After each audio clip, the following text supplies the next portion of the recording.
Noah Winata merasa sangat kesal, tetapi dia tidak berani mengeluh.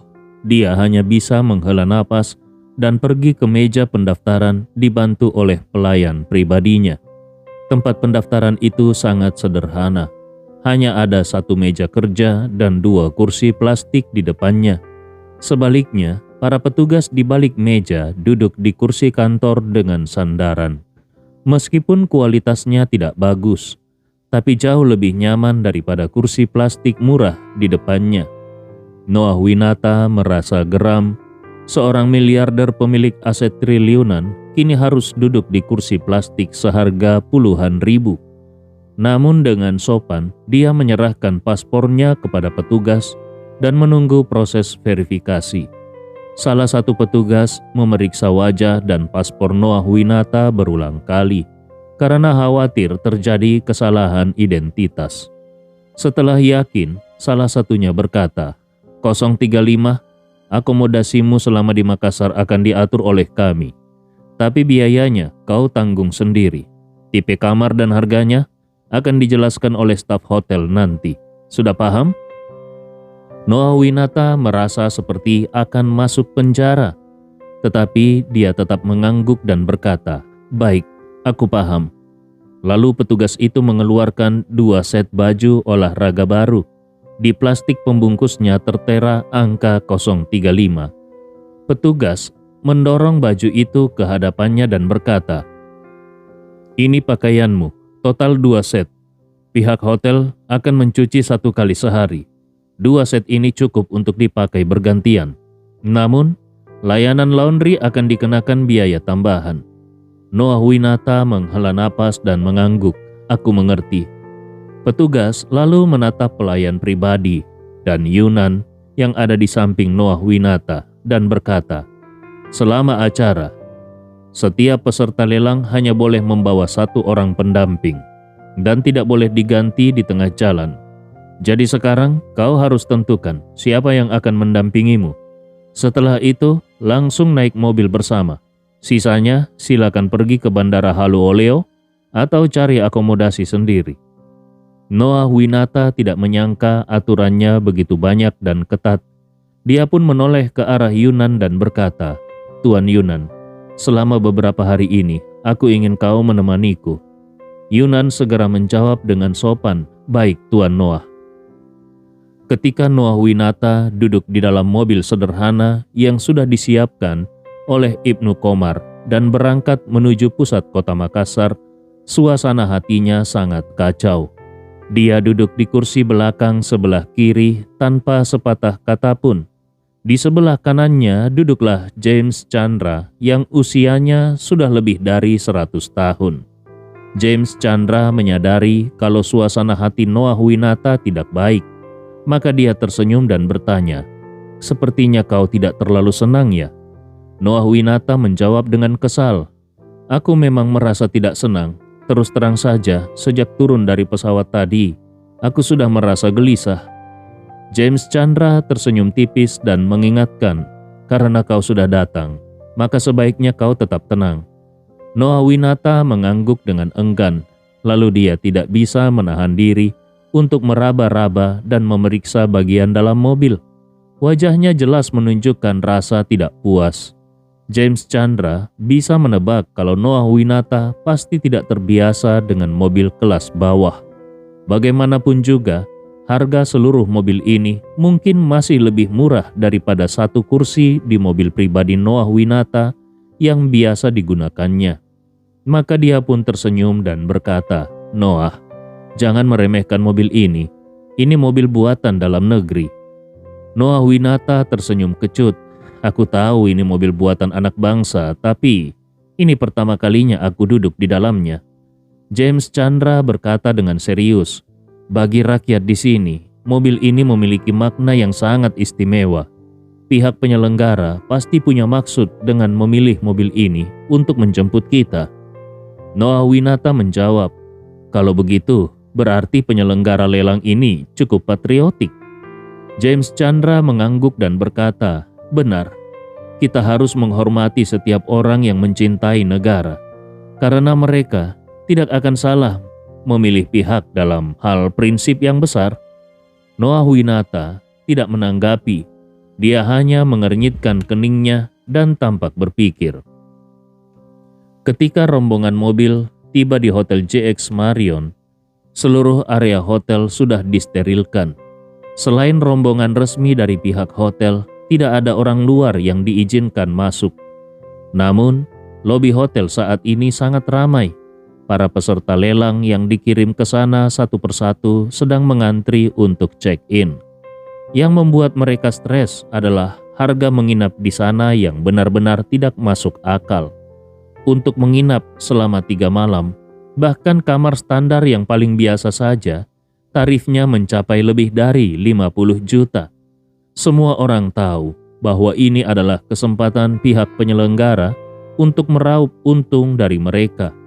Bagi para orang kaya ini, uang memang bukan masalah, tetapi tetap saja mereka merasa seperti sedang dipalak dan secara psikologis itu sulit untuk diterima.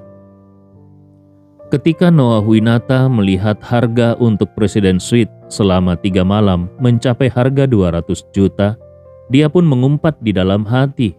Namun, dia masih berusaha menahan emosinya dan berkata kepada resepsionis, "Aku mau kamar Presiden Suite itu." Petugas menjawab, "Maaf, Presiden Suite sudah dipesan oleh tamu nomor 016. Silakan lihat tipe kamar lainnya." Noahwinata tidak tahu siapa nomor 016 itu, tetapi karena kamarnya sudah tidak tersedia, akhirnya dia memilih suite mewah seharga 300 juta. Sebaliknya, James Chandra mendapatkan perlakuan yang jauh lebih baik. Sebagai tamu VIP, dia langsung ditempatkan di suite mewah di gedung eksekutif yang hanya 1 tingkat di bawah Presiden Suite dan semuanya gratis. Setelah menyelesaikan check-in, hal pertama yang dilakukan Noahwinata begitu sampai di kamarnya adalah segera menelpon Camilla. Begitu telepon tersambung, Camilla langsung bertanya, "Kakek, apakah kakek sudah selesai check-in?" Noahwinata mengangguk dan berkata, "Sudah, dan dugaanmu benar. Mereka memang menempatkan semua peserta lelang di Hotel JX Marion. Aku yakin tempat ini adalah lokasi lelangnya." Camilla menjawab, "Kakek, situasiku saat ini cukup sensitif, jadi selama 2 hari ini aku tidak akan menemuimu dulu. Tapi aku akan terus berusaha melakukan negosiasi dengan orang-orang dari pihak jamu regenerasi di luar sini." Noahwinata buru-buru bertanya, "Bagaimana perkembangannya sejauh ini?" Camilla menjawab jujur, "Belum bisa dibilang pasti berhasil, tapi sudah ada sedikit terobosan. Setelah lelang selesai, mereka berencana mengundangku makan malam. Kalau saat lelang nanti kakek tidak berhasil mendapatkan jamu regenerasi, aku akan mengajak kakek untuk bertemu langsung dengan mereka." Noahwinata menghela napas lega dan berkata, Camilla, kau benar-benar sudah bekerja keras untuk hal ini. Kau sudah berusaha begitu lama." Camilla cepat-cepat berkata, "Kakek, itu sudah menjadi tanggung jawabku." Noahwinata berkata, "Semua lelang kali ini, aku berhasil mendapatkan jamu regenerasi. Semoga. Jadi, setelah selesai, kau bisa ikut aku pulang ke New York. Ini harapanku. Semoga aku berhasil." Camilla tertawa dan berkata, "Kakek, aku yakin kakek pasti akan menang." Sementara para miliarder kelas atas mulai berdatangan ke Hotel JX Marion, Andi Rewa sedang diajak oleh Najwa ke pusat perbelanjaan paling mewah di Makassar. Karena dia baru saja menerima undangan kelas master dari Rhode Island School of Design, dia merasa sangat berutang budi pada Kelly West. Kebetulan hari ini tidak terlalu sibuk di kantornya, jadi Najwa mengajak Andi Rewa untuk berbelanja bersama. Dia berniat membelikan Kelly West sebuah hadiah. Andi Rewa bertanya, "Istriku, kau sudah tahu mau membeli apa?" Najwa mengangguk berkali-kali. "Aku sudah pikirkan. Aku mau membelikannya tas tangan dari Hermes. Dulu aku pernah menonton wawancaranya. Katanya dia sangat suka Hermes dan punya hobi mengoleksi tas Hermes. Jadi kupikir, daripada bingung, Lebih baik kubelikan saja sesuatu yang dia sukai. Itu akan lebih menunjukkan ketulusanku. Andi Rewa tertawa. Kalau begitu, nanti pilih saja yang agak mahal sedikit. Masalah uang, kau tidak perlu khawatir. Suamimu ini masih punya banyak uang. Najwa cepat-cepat berkata, tidak perlu. Aku juga sudah lumayan hemat belakangan ini. Biar aku saja yang bayar. Andi Rewa tidak memaksa lagi dan tersenyum. Kalau begitu, kau harus membeli yang sesuai kemampuan, jangan terlalu mahal juga. Lalu mereka tiba di depan toko Hermes. Tetapi di sana sudah ada antrian panjang. Menurut staf di luar, karena terlalu banyak pelanggan di dalam dan mereka menerapkan sistem pelayanan 1-1, maka diperlakukan pembatasan jumlah orang yang masuk. Mereka pun harus menunggu di luar selama setengah jam. Setelah 30 menit, petugas keamanan berkata kepada mereka yang berada paling depan, "Silakan masuk, pramuniaga kami akan segera melayani." Saat itu seorang pria muda dengan senyum ramah berjalan mendekat dengan cepat. Begitu bertemu, dia memperkenalkan diri. "Selamat siang, aku Ardito, pramuniaga Anda hari ini. Boleh aku tahu, Anda ingin melihat produk apa?" Najwa tanpa ragu menjawab, "Aku mau membeli tas Birkin ukuran 30 cm. Apakah ada stoknya?" Ardito tersenyum dan berkata, "Wah, Anda punya selera yang tinggi. Seri Birkin kami memang sangat laris. Jumlah pre-ordernya sangat banyak, tapi stoknya sangat terbatas. Jadi, kalau Anda ingin cepat mendapatkan tas itu, Anda harus membeli beberapa produk lainnya untuk meningkatkan status keanggotaan. Dengan begitu, kemungkinan Anda mendapatkan tas itu akan lebih besar." Najwa tampak heran dan bertanya, "Jadi tidak bisa langsung beli dengan harga resmi?" Ardito langsung mengubah ekspresinya dengan nada agak mengejek. Dia berkata, "Anda pasti baru pertama kali belanja di sini ya? Di sini tidak ada tas yang bisa dibeli langsung dengan harga etalase. Anda harus membeli beberapa aksesoris lain juga. Kalau tidak, kami tidak akan menjual tasnya." Najwa baru menyadari lalu bertanya, "Jadi, harus beli aksesoris tambahan? Ini yang disebut pembelian tambahan ya?" Ardito menjawab seolah hal itu sudah umum. "Benar, kalau mau beli tas Hermes, peraturannya memang begitu. Di negara manapun, sama saja." Najwa mencoba bertanya, "Kalau aku mau beli Birkin 30, harus melakukan pembelian tambahan berapa banyak?" Ardito menjawab dengan nada meremehkan, "Tas Birkin 30 itu sangat populer. Bahkan meskipun sudah melakukan pembelian tambahan, belum tentu bisa dapat juga. Tapi, semakin banyak Anda belanja barang lain, prioritas Anda akan semakin tinggi. Dan peluang untuk mendapatkan tas itu juga semakin besar. Semua tergantung level keanggotaan dan prioritas Anda." Andi Rewa tidak suka dengan cara pramuniaga itu yang berputar-putar tidak jelas. Dia teringat saat terakhir kali membeli Hermes untuk istrinya dan mertuanya. Pramuniaganya saat itu langsung mengatakan perlu pembelian tambahan senilai 10 juta. Meski Andi juga tidak suka sistem seperti itu, tetapi dia lebih menghargai kejujuran.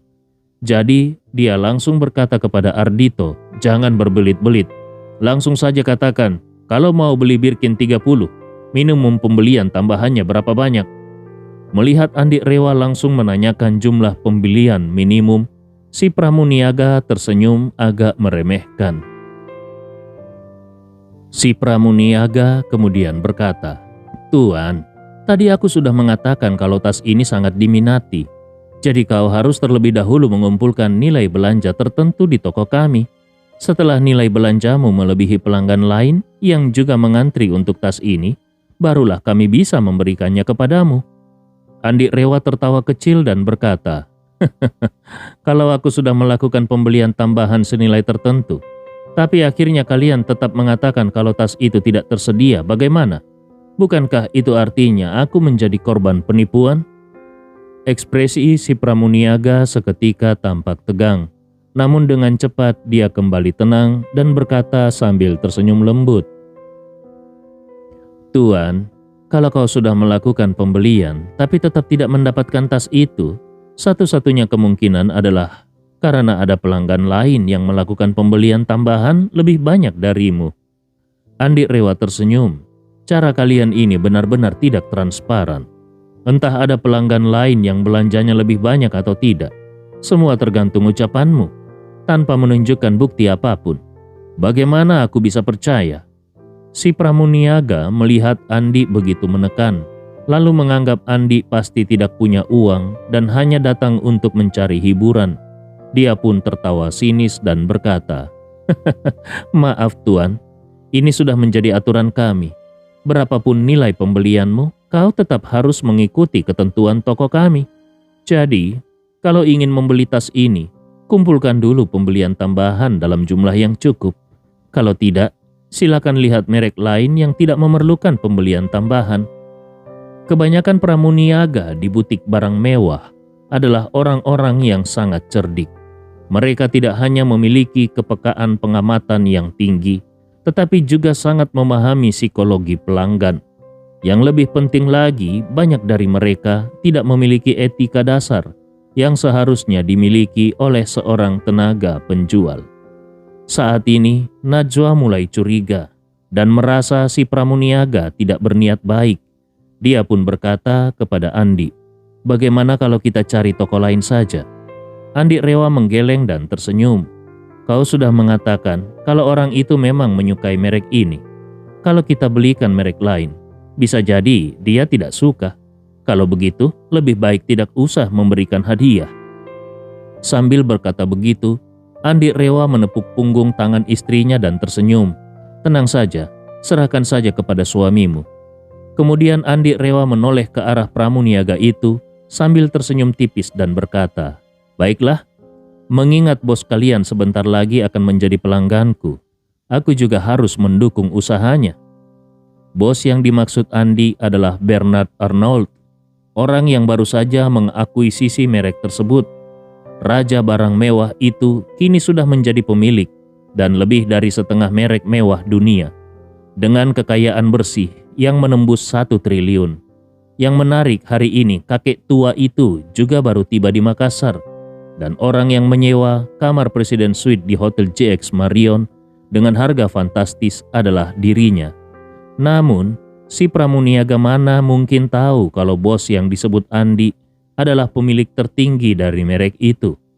Dia mengira yang dimaksud Andi adalah manajer toko mereka. Begitu mendengar ucapan Andi, dia langsung mengira Andi Rewa sedang membual.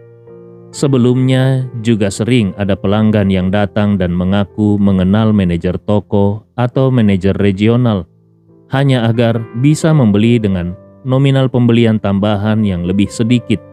Namun kebanyakan dari mereka ternyata hanya omong kosong.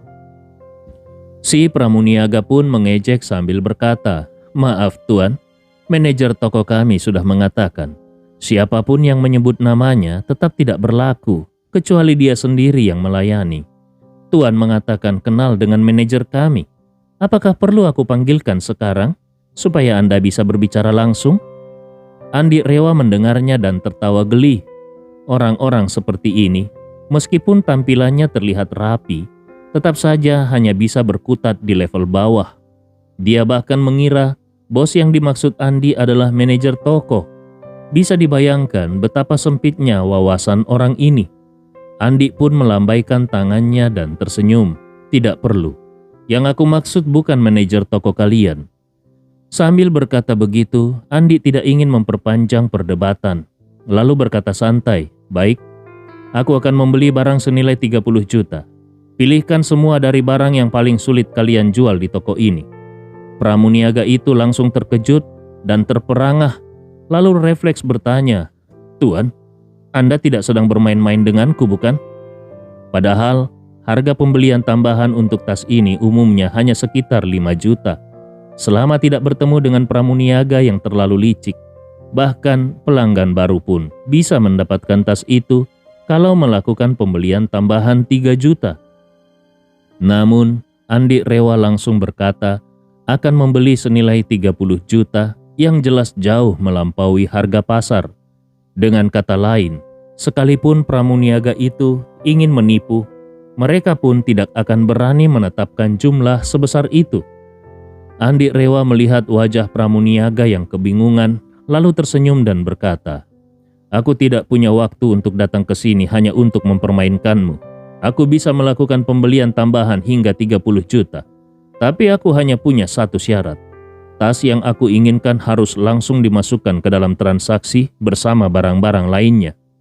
Si pramuniaga langsung antusias dan berkata cepat, "Tunggu sebentar Tuan, akan aku siapkan sekarang juga." Selesai berbicara, dia pun berlari ke gudang belakang dengan ekspresi gembira. Saat itu, Najwa berkata, "Andi, kau sudah gila ya? Hanya demi membeli satu tas seharga puluhan juta, kau malah membeli barang tambahan senilai 30 juta. Itu terlalu mahal." Andi Rewa tersenyum penuh misteri dan berkata, "Sayang, aku tidak gila. Aku hanya ingin memanfaatkan kesempatan bagus ini untuk menghasilkan uang. Tenang saja, setiap sen yang aku keluarkan untuk pembelian ini adalah investasi.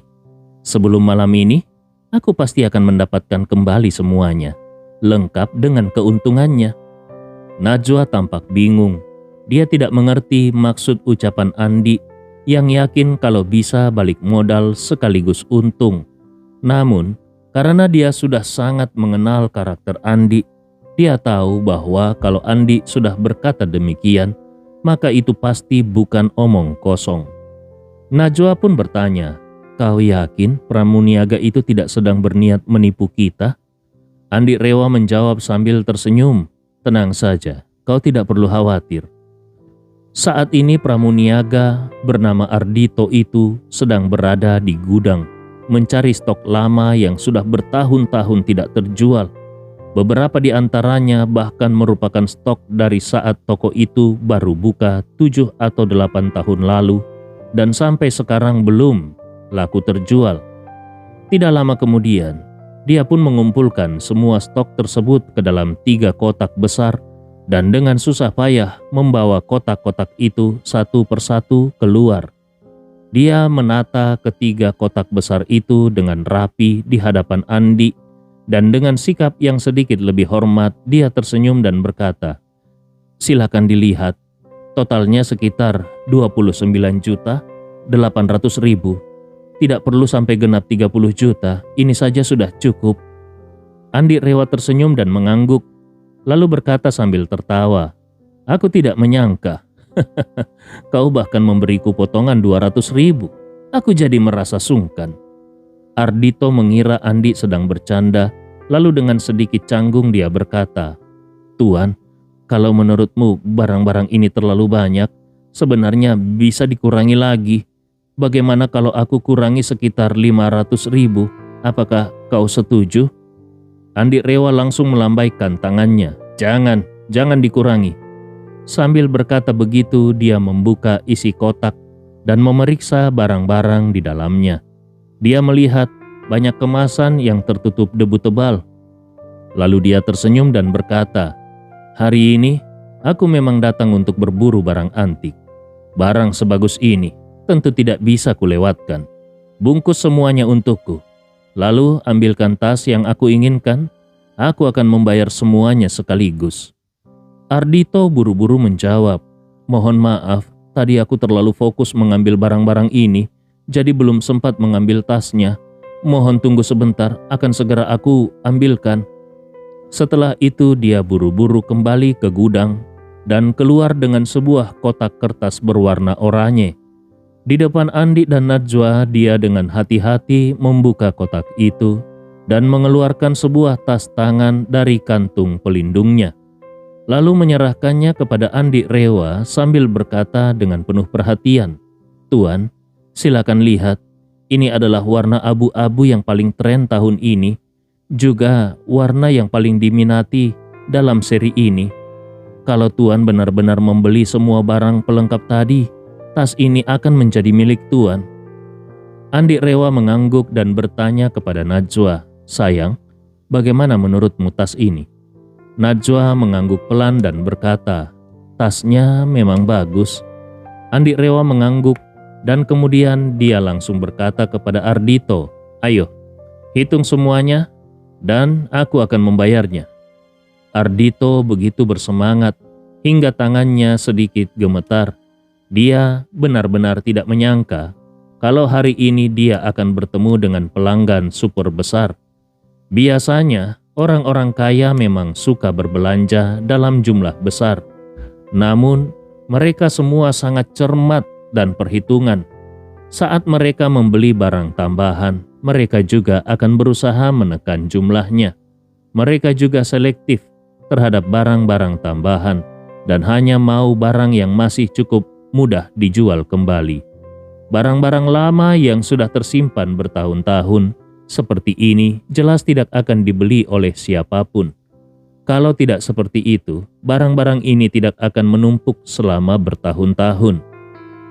Di toko ini, makin lama barang tersebut tersimpan, maka makin besar pula presentasi komisinya.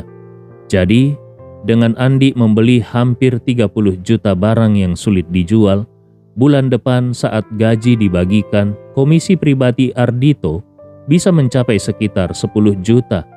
Hanya dalam waktu beberapa puluh menit, bisa menghasilkan 10 juta, bagi dirinya ini sungguh tidak terbayangkan. Maka dia pun langsung berubah sikap menjadi sangat menjilat dan dengan penuh hormat berkata, "Tuan, karena jumlah barangnya lumayan banyak, kami perlu mengeceknya satu persatu di meja kasir. Silakan duduk sebentar, akan aku ambilkan air mineral untuk Tuan dan Nyonya. Setelah pengecekan selesai, aku akan membawa mesin kartu dan daftar barangnya untuk konfirmasi pembayaran." Andi Rewa tersenyum. "Setelah sekian lama aku masuk toko ini, akhirnya kau menunjukkan sikap seorang penjual sejati." Ardhito tahu Andi sedang menyindirnya, namun demi uang, sindiran seperti itu bukan masalah. Maka dia pun tetap tersenyum dan berkata, "Maaf Tuan, mungkin tadi sikapku kurang ramah, tapi mulai sekarang Tuan adalah pelanggan VIP di toko kami. Nanti kita bisa bertukar kontak. Kalau Tuan ingin tas model apapun, beritahu aku lebih awal. Aku akan bantu mencarikannya.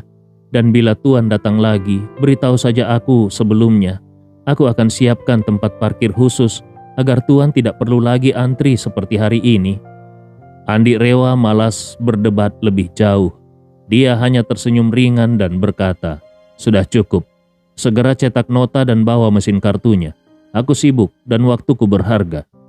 Ardhito buru-buru mengangguk dan berkata dengan sangat hormat, "Baik Tuan, mohon tunggu sebentar. Aku akan segera mengurusnya." 10 menit kemudian, penjual itu kembali dengan mesin gesek dan daftar barang yang panjang. Dia berlari kecil menghampiri Andi Rewa. Setibanya di sisi Andi, dia sedikit membungkuk dan berkata dengan penuh hormat, "Tuan, silakan periksa rinciannya. Kalau tidak ada masalah, bisa langsung dibayar." Andi Rewa berkata santai, "Tidak perlu diperiksa, langsung digesek saja." Setelah berkata begitu, Andi Rewa menyerahkan kartu banknya. Ardhito sangat antusias. Dia menerima kartu itu dengan 2 tangan dan segera memasukkan nominal tertentu di mesin gesek. Setelah menggesek kartu, Andi Rewa memasukkan PIN. Lalu mesin gesek berbunyi dan mencetak struk pembayaran. Struk itu menandakan bahwa transaksi sudah berhasil diselesaikan. Saat itu wajah Ardhito pun semakin merah karena gembira dan dengan sangat menjilat dia berkata, "Tuan benar-benar pelanggan paling murah hati dan paling luar biasa yang pernah aku temui." Andi Rewa mengangguk dan tertawa kecil. "Demi membeli tas seharga puluhan juta, aku rela membeli barang pelengkap seharga puluhan juta juga. Pembeli bodoh seperti ini, sepertinya hanya aku seseorang di seluruh negeri ini." Di dalam hatinya Ardhito bergumam, "Benar, pembeli sebodoh ini mungkin cuma ada satu di seluruh dunia." Namun tentu saja dia tidak berani mengatakannya. Sebagai gantinya, dia hanya bisa tersenyum dan berkata, "Tuan, menurutku orang sepertimu adalah sosok kaya yang berkelas dan berprinsip. Tuan berbelanja demi kenyamanan dan kualitas, bukan untuk hal sepele seperti ini. Dan tenang saja, kedepannya kalau Tuan membeli tas dariku, aku akan usahakan agar nominal pembelian tambahannya bisa seminimal mungkin. Andi Rewa berkata ringan, "Sudahlah, tidak usah melihat lagi dan menjilat. Bungkus semua barang ini dan panggil 2 orang untuk membantu memasukkan ke mobil." Mendengar perintah dari Andi Rewa, Ardhito langsung berkata, "Baik Tuan, mohon tunggu sebentar. Aku akan memanggil beberapa rekan untuk membantu." Selesai berbicara, dia segera mengumpulkan beberapa rekan kerjanya. Masing-masing membawa beberapa kantong besar, lalu mengikuti Andi Rewa dan Najwa keluar bersama-sama.